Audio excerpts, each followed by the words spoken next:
고난주간을 맞이하여 주님의 고난을 함께 묵상하며 기도하실 때에 당의 헌신 예배를 위해서 이상배 장로님 나오셔서 대표 기도해 주시겠습니다.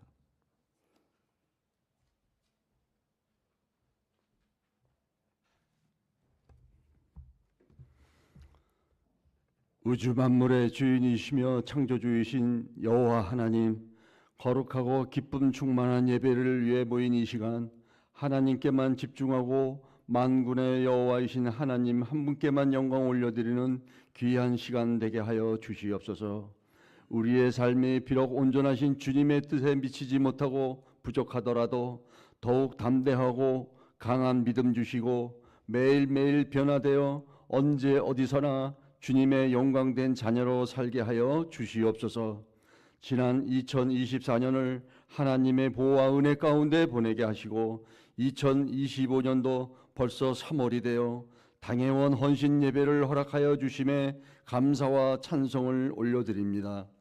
금보다 귀한 직분을 주신 장로들 모두에게 믿음을 더하셔서 성령과 지혜가 충만하게 하옵시고 주신 사명 깊이 새기고 하나님께서 원하시는 믿음의 길로 나아갈 수 있도록 성령님께서 친히 안내자가 되어 주시옵소서. 삶으로 행동으로 본을 보이는 장로들이 되게 하여 주시고 말씀을 마음속에 소중히 간직하는 청지기가 되어 복음에 빚진 자로서 영적인 축복을 회복하게 하여 주시옵소서. 이제 우리 교회가 하나님의 뜻 가운데 하나님께서 주신 사명을 충분히 감당하는 교회로 새롭게 부흥할 것을 믿습니다.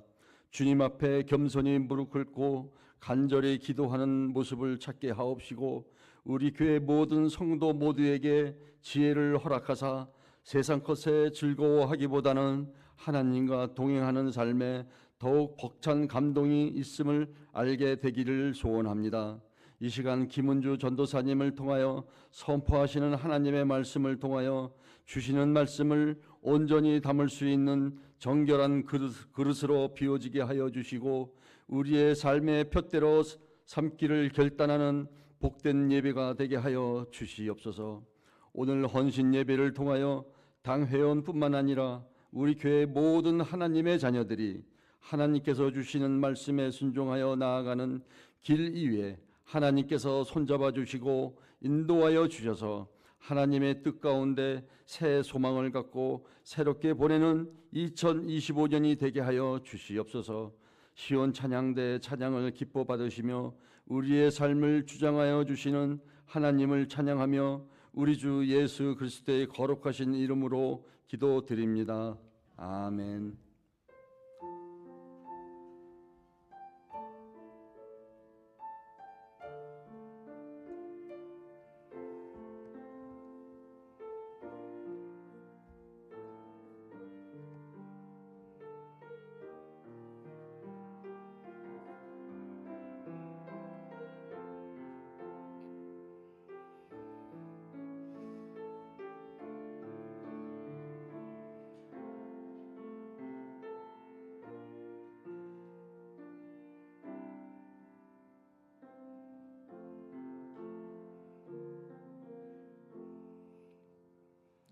네, 예배부장으로 수고하시는 임재덕 장로님 나오셔서 성경 말씀 봉독해 주시겠습니다.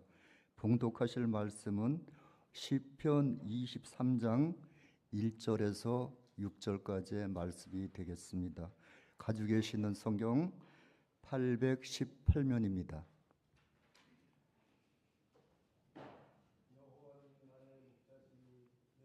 부족함이 없으리로다. 그가 나를 푸른 풀밭에 누이시며 쉴만한 물가로 인도하시는도다. 내 영혼을 소생시키시고 자기 이름을 위하여 의의 길로 인도하시는도다. 내가 사망의 음침한 골짜기로 다닐지라도 해를 두려워하지 않을 것은 주께서 나와 함께 하심이라.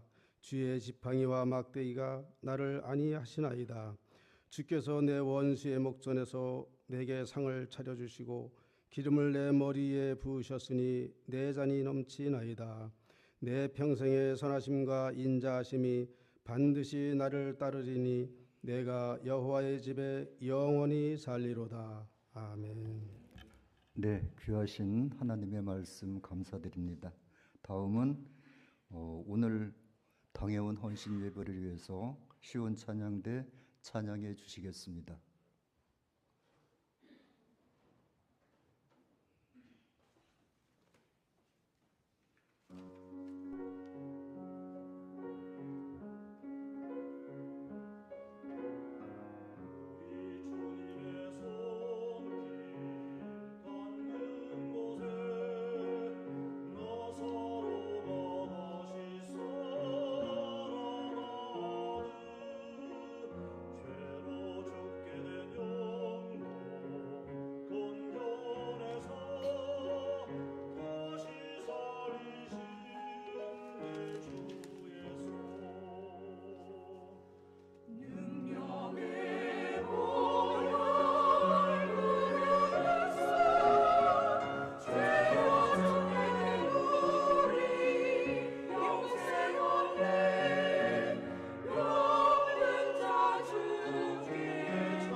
네, 귀하신 찬양 감사드립니다.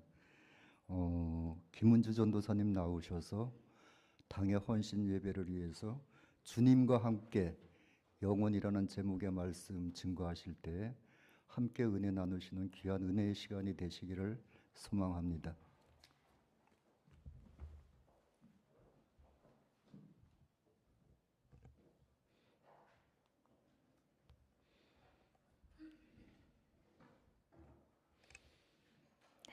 오늘 예배는 당의 헌신 예배이자 사순절 첫 번째 주일 예배로 올려드립니다. 오늘 함께 읽은 말씀은 다윗의 시라는 제목을 가지고 있습니다. 다윗이 지은 이 시는 150장이나 되는 이 시편 안에서도 아주 유명하고 사랑받는 시입니다. 다윗은 이 시를 통해서 자신의 삶을 돌아보니 이 모든 것이 하나님의 인도하심 안에 있었더라며 고백하고 있습니다. 그리고 이 시는 다윗이 아마 그 인생의 말년에 지은 것으로 보는데요. 왕권이 확고하게 수립되고 또 주변 나라들과의 전쟁도 어느 정도 그친 그 후반기에 어느 평화로운 시기에 과거를 돌아보면서 하나님의 인도하심에 감사하며 지은 시인 것이지요.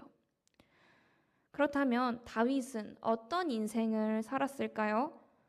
우리가 잘 알고 있는 대로 이새의 막내 아들로 태어나 양을 지키던 다윗은 사무엘에게 기름 부음을 받고 왕이 되었습니다. 한낱 양치기가 왕이 되는 이야기, 심지어 하나님을 잘 섬기고 또 하나님의 뜻대로 살아가서 많은 이들에게 인정받고 또 좋은 왕으로 세워진 이야기로 우리는 다윗을 기억합니다.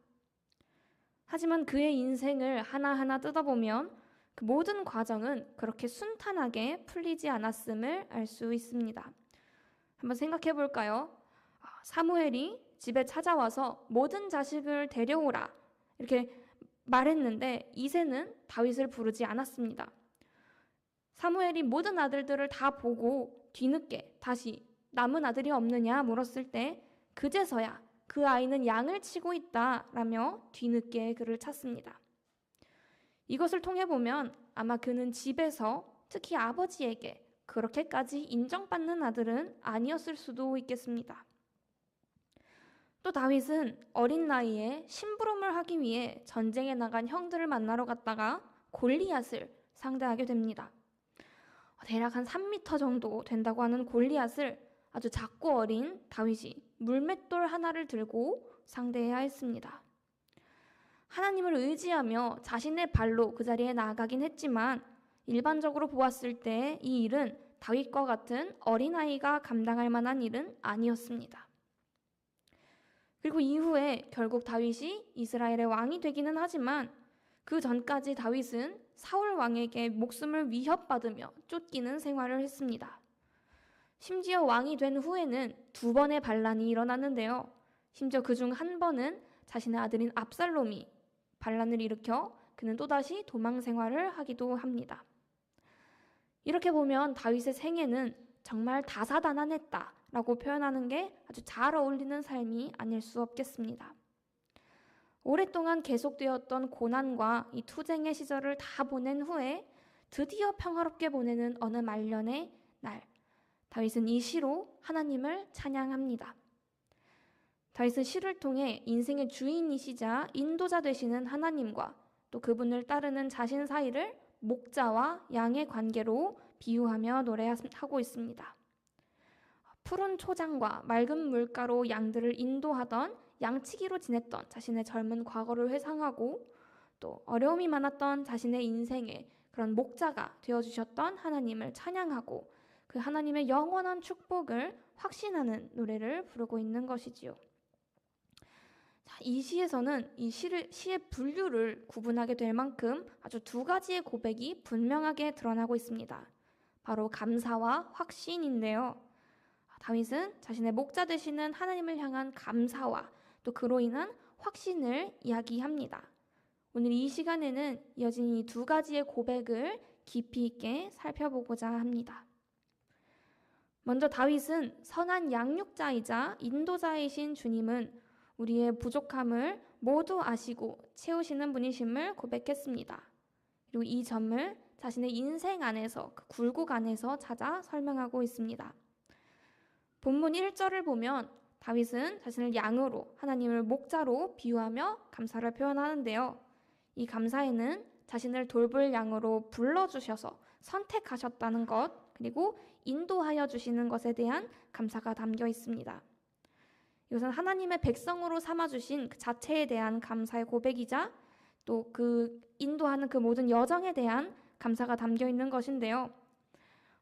이 고백은 하나님을 자신을 먹이고 돌보는 그 양육자로 또 의의 길로 이끌고 다스리시는 인도자로 여기고 있다는 것이 포함됩니다. 이 표현을 조금 더 깊이 생각해 볼까요? 쉴 만한 물가는 지친 자들에게 가장 필요한 주님이 예비하신 장소입니다. 쉴 만한 곳으로 표현된 단어의 원어를 보면 안전하게 쉴 수 있는 곳, 평온한 거처라는 의미를 가지고 있음을 알 수 있는데요. 이것은 하나님께서 인도하시는 곳이 가장 적당하고 가장 좋은 곳임을 의미합니다. 우기와 건기가 뚜렷해서 물이 부족한 지역의 특성상 쉼을 위한 물가는 아주 중요한 장소가 되겠습니다. 그렇게 양을 치는 목자들은 양들이 물을 먹을 장소를 확보하기 위해서 아주 각별히 신경을 쓰겠지요. 그리고 양들이 있는 곳에, 심지어 물이 있는 곳에는 양들과 그들만 있는 것이 아니라 생존을 위해 다양한 생물들이 모여듭니다. 그렇게 더더욱 양들이 쉬게 될 장소, 그곳에는 양들을 노리는 맹수들이 많이 있을 것입니다. 그렇게 목자들은 양들이 쉬는 동안에도 쉬지 않고 양들을 보호해야 합니다. 이러한 점에서 쉴 만한 장소를 미리 준비하여 인도하고 또 그곳으로 멈추는 것이 아니라 계속 지키는 것이 바로 목자임을 알 수 있습니다. 하나님이 나의 목자 되신다는 것은 단순하게 또 내게 어려움이 없다라는 걸 의미하지 않는 것도 알 수 있겠습니다. 오히려 맹수와 같은 어떤 수많은 어려움이 있을지라도 하나님께서 나를 위해 가장 좋은 것을 예비하실 뿐만 아니라 나를 계속해서 지키시며 돌보아 주신다는 것을 의미하게 되는 것이지요. 그렇게 우리는 양이 목자를 따라가듯이 하나님께 그저 순종하며 따라 걸어가기만 하면 되는 것입니다. 때로는 사망의 음침한 골짜기를 걸을지라도 주님은 우리를 결국 아주 최고의 목적지인 푸른 초장, 쉴만한 물가로 인도하시기 때문입니다. 이런 무조건적인 순종이 정말 우리를 위한 가장 좋은 길이 되는 것은 오직 선하시고 인자하신 우리 주님 안에서만 가능해지는 것이죠. 그런데 또 생각해보면 목적지가 아무리 완벽하다고 한들 걸어가는 이 길이 부정적이고 또 고통스러운 상황을 겪게 만드는데 어떻게 부족함이 없다라고 고백할 수 있을까요? 이렇게 모순되는 상태가 공존할 수 있는 것일까요? 우리는 이 고백을 이해하기 위해 그 의미를 우리의 시선에서 단순하게 바라볼 것이 아니라 하나님의 시선에서 살펴보아야 합니다. 본문 1절에서 하나님으로 인해 부족함이 없음을 고백한 다윗은 이어지는 본문에서 사망의 음침한 골짜기, 해, 원수와 같은 표현과 대비시켜 표현하고 있습니다. 누가 봐도 큰 어려움을, 큰 괴로움을 주는 이런 상황 속에서도 하나님께서 자신에게 부족함이 없도록 채우셨다고 고백하는 것인데요. 이를 통해서 하나님은 우리가 단순하게 어려움을 겪지 않도록 만드시는 분이 아님을 알 수 있습니다. 우리 본문 4절을 다시 한번 읽겠습니다. 함께 읽겠습니다. 내가 사망의 음침한 골짜기로 다닐지라도 해를 두려워하지 않을 것은 주께서 나와 함께 하심이라. 주의 지팡이와 막대기가 나를 안위하시나이다. 아멘. 다윗은 내가 사망의 음침한 골짜기로 다닐지라도 해를 두려워하지 않는다 라고 표현하고 있습니다. 이것은 우리가 분명히 사망의 음침한 그 골짜기를 걸어가게 될 것임을 의미합니다. 이런 분명한 어려움 속에서도 해를 두려워하지 않는 다윗의 고백에는 그 어려운 상황 속에서도 하나님의 보호하심과 도우심이 완벽하게 충족될 것임을 의미하는 것이 담겨 있습니다. 즉 다윗의 고백은 내 상황에서, 내 시선에서 당장 이해하기 어려울지라도 나와 함께 하시는 주님의 뜻이 가장 나를 위하는 것임을 전제한 고백이 되겠습니다. 고백에서도 그의 인생에서도 드러나듯이 하나님께서는 계속되는 어려움 중에도 믿음을 지켜나가는 다윗의 상황을 변화시키셨고 또 사용하셨습니다. 하나님께서는 지치는 중에 안식을 주셨고 죽음 가운데서는 영혼을 소생시키셨습니다. 사망의 골짜기를 걸어갈 때에는 지키시며 위로하셨고 원수의 앞에서 기름 부어 높여주셨습니다. 본문 3절에 나타난 단어들을 자세히 살펴보면 영혼으로 나타낸 표현된 단어는 생명, 마음, 몸, 기력과 같은 인간의 그 전 존재와 관련돼 사용되는 표현임을 알 수 있는데요. 또 소생시키다로 표현된 단어는 새롭게 하다, 회복시키다라는 뜻을 가지고 있습니다. 이것을 함께 보았을 때 다윗의 모든 상황 가운데서 하나님은 다윗의 존재 자체를 건져내어 회복시키셨고 새롭게 하셨음을 의미하고 있음을 알 수 있습니다. 그리고 하나님께서는 이 모든 것을 자기 이름을 위하여 하셨습니다. 하나님께서는 자신의 백성을 구원하시고 보호하시고 지키실 것임을 자신의 거룩한 이름을 두고 우리에게 약속해 주셨고 그 약속을 끝까지 지켜주십니다. 모든 상황 속에서 나를 버려두지 않으시고 의의 길로 인도하시는 하나님. 그 길은 나의 기준에서는 어려움에서 벗어난 것이 아닐지라도 하나님께서 보시는 가장 좋은 길, 가장 선한 길인 의의 길로 인도하시는 좁은 길입니다. 그것을 알았기에 다윗은 피할 수 없는 이 고난의 길을 걸으면서도 우리는 하나님의 기준에서 우리를 하나님의 기준에서 선한 길로 우리를 결국 인도해내고 마시는 그런 주님을 찬양한 것이지요. 또 앞서 살펴본 다윗의 인생에서 드러난 그 굴곡처럼 우리의 삶에서도 피할 수 없는 크고 작은 어려움들이 분명히 존재합니다. 평안을 찾고 또 소망하는 우리에게 현실의 부족함과 어려움은 피하고 싶지만 피할 수 없는 문제입니다. 이것은 정말 남녀노소 상관없이 누구에게나 찾아오는 문제이지요. 자, 여기서 우리는 어떤 어려움을 마주했을 때 혹은 어려웠던 순간을 돌아볼 때 어떤 태도를 보이고 있는지 한번 돌아봅시다. 우리 하나님께서 나를 이렇게 지키시는데 왜 이런 어려움을 겪게 되냐 하며 불평하고 있지는 않을까요? 혹은 이제까지 많이 힘들었으니까 앞으로는 좀 평탄하게 내가 바라는 그 평온한 삶을 좀 달라고 요구하고 있지는 않을까요? 근데 우리가 보이는 그런 흔한 모습들과 달리 다윗은 계속해서 하나님 안에 거했으며 지금까지 거했던 것처럼 앞으로도 하나님 안에 거할 것을 결단하고 있습니다. 우리 본문 6절을 다시 한번 읽겠습니다. 함께 읽겠습니다.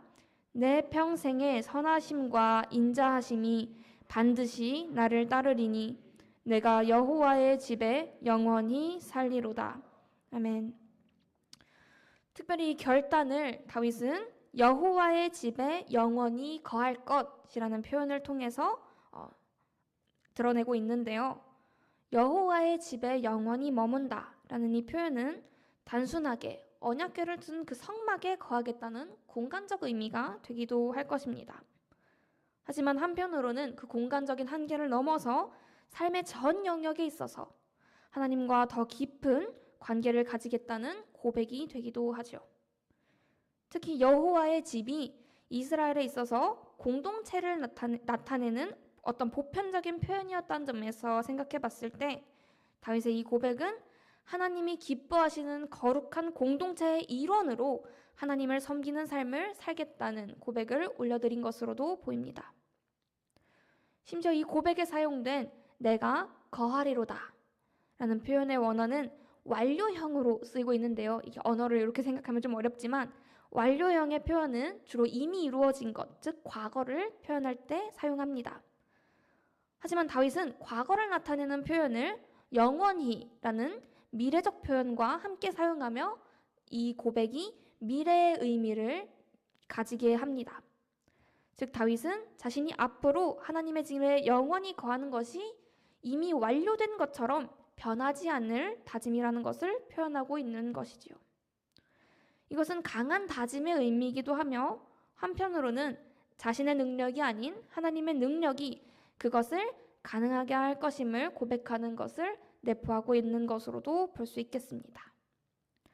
이렇게 다윗의 마지막 결단까지 살펴보니 다윗이 참 대단하다라는 생각이 들었는데요. 다윗은 어떻게 인생 안에서 그런 어려움을 겪고도 앞으로 영원히 하나님을 섬기는 삶을 살겠다고 결단하고 다짐하며 고백할 수 있었을까요? 이것은 단순히 다윗이 대단한 사람이었기 때문에 가능한 것이었을까요? 아닙니다. 오늘 본문은 이미 그 이유를 알려주고 있습니다. 다윗의 결단이 가능했던 이유는 바로 본문 3절에 나타나듯 하나님께서 다윗을 의의 길로 인도하셨기 때문입니다. 의의 길, 이 의의 길은 올바르고 의롭고 공정한 것, 법정에서 의로운 자로 인정받는 길입니다. 심지어 세상의 기준이 아니라 가장 완전한 재판장이신 하나님의 판단 안에서 온전한 삶을 살아가게 하는 길이지요.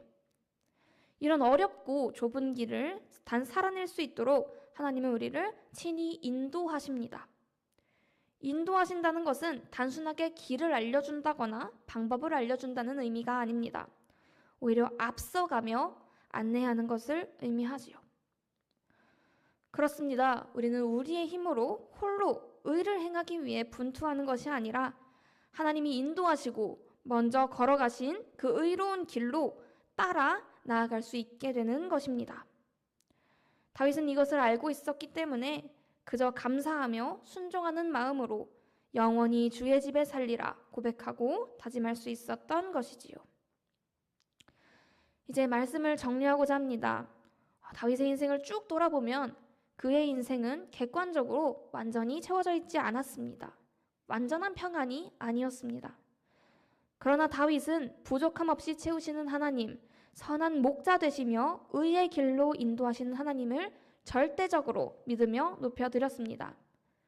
지금까지의 삶뿐만 아니라 앞으로의 삶까지도 모두 주님 뜻 안에 있으니 영원히 주님과 함께 그 길을 걸어가리라 확신하며 고백했습니다.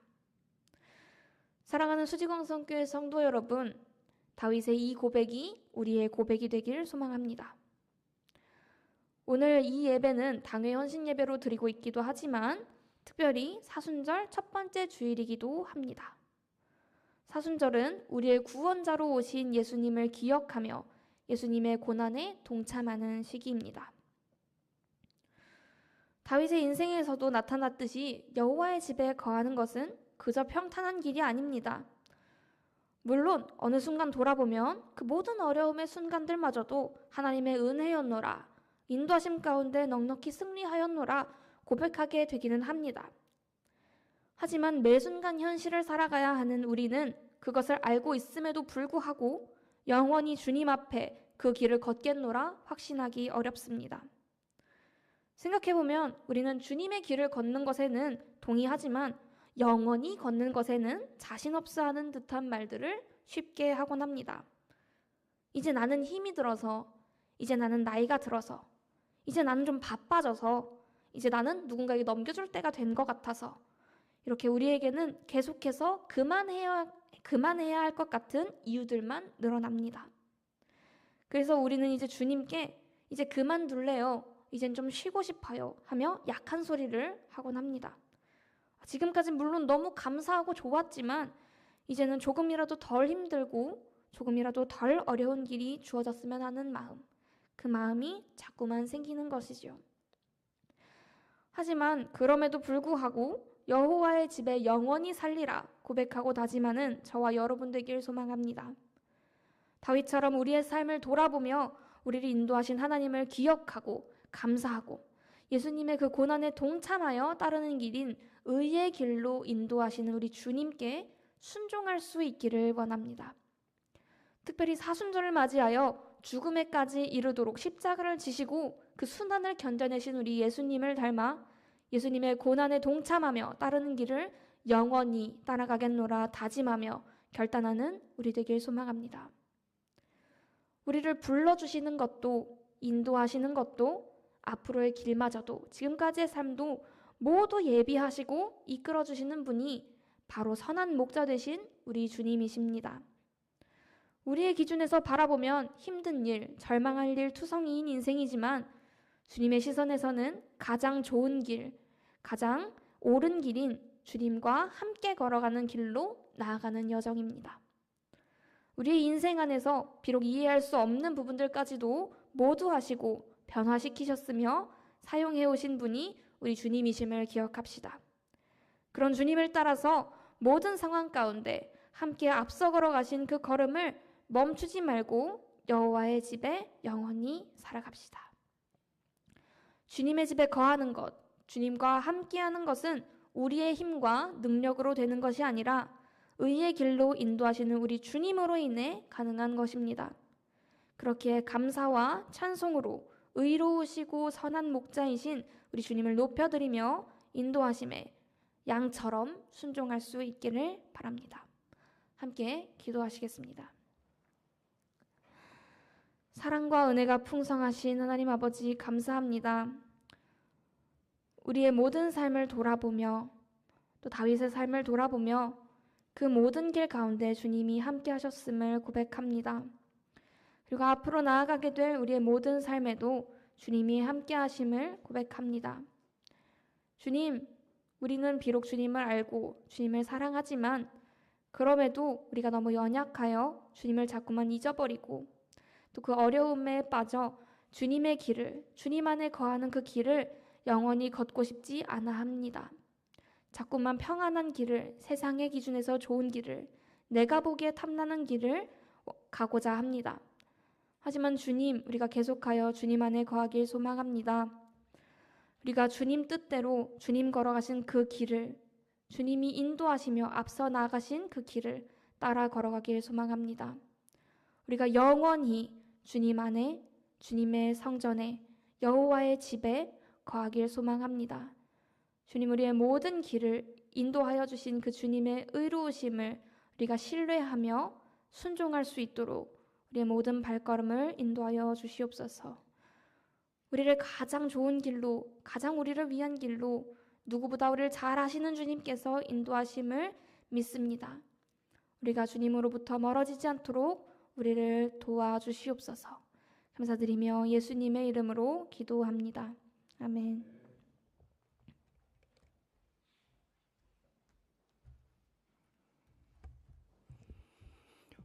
귀한 은혜의 말씀에 감사드립니다. 사실 이 자리에 설 때마다 두렵고 떨리는 마음으로 이 자리에 서고 있습니다마는 우리 김은주 전도사님 이 자리에 서서 말씀 전하실 때 보면은 너무 당당하고 똑똑하고 은혜롭게 말씀 전하시는 그 모습을 항상 감동으로 받고 있습니다. 우리 김은주 전도사님, 분명히 우리 주님께서 높이 들어 귀히 쓰시는 그러한 전도사님이 되실 수 있기를 소망하면서 주보에는 나와 있지 않지만은 50장 찬송 드리면서 오늘 당회원 헌신 예배를 위해서 준비하신 헌금 드리는 시간을 갖도록 하겠습니다. 찬송가 50장입니다.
세상 욕심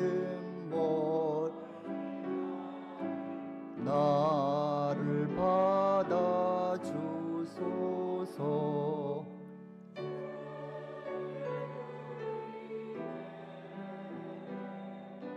주께 드리네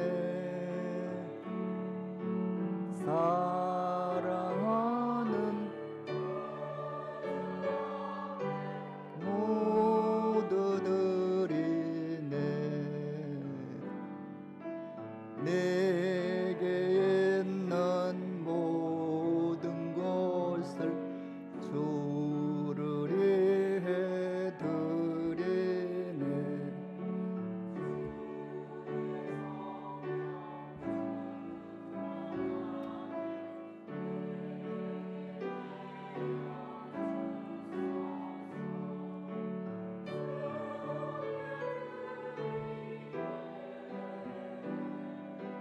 주께 드리네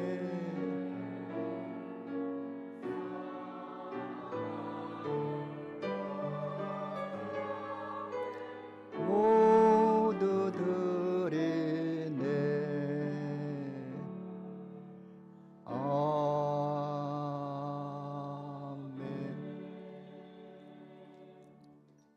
김영칠 장로님 나오셔서 드림 헌금에 기도해 주시겠습니다.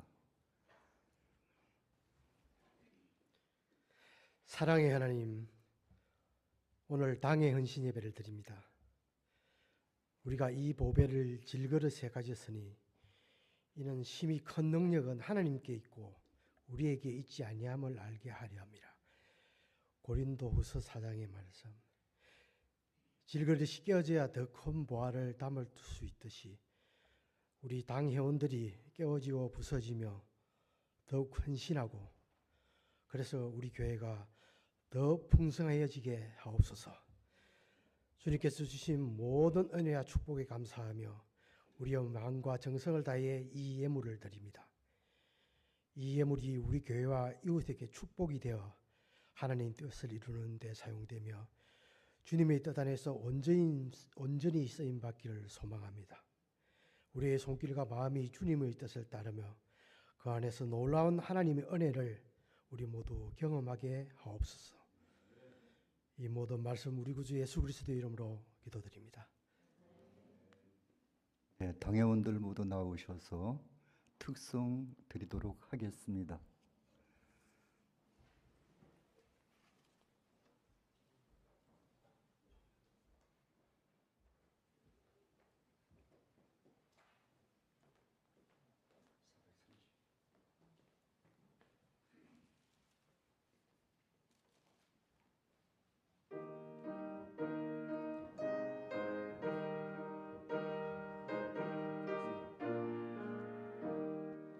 주와 같이 길 가는 건 즐거운 일 아닌가.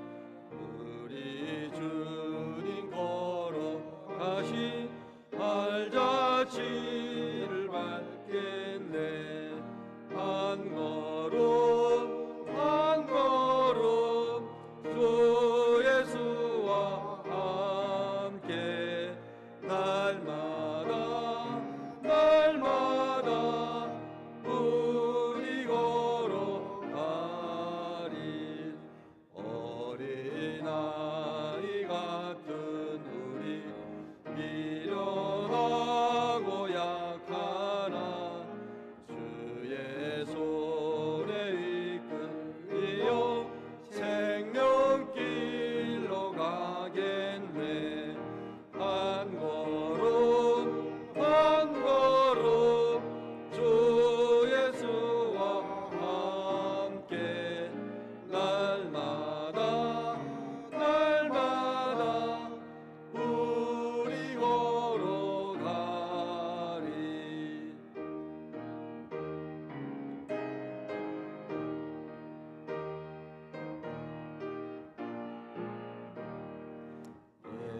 예선지자 에녹같이 우리들도 천국에 들려 올라갈 때까지 주와 같이 걷겠네.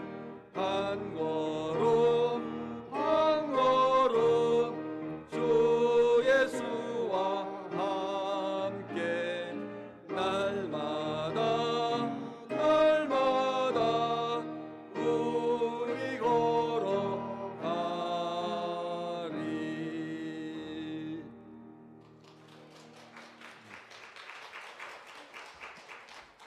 네, 목사님 나오셔서 광고해 주시고 축도해 주심으로 당의 헌신 예배를 마치도록 하겠습니다.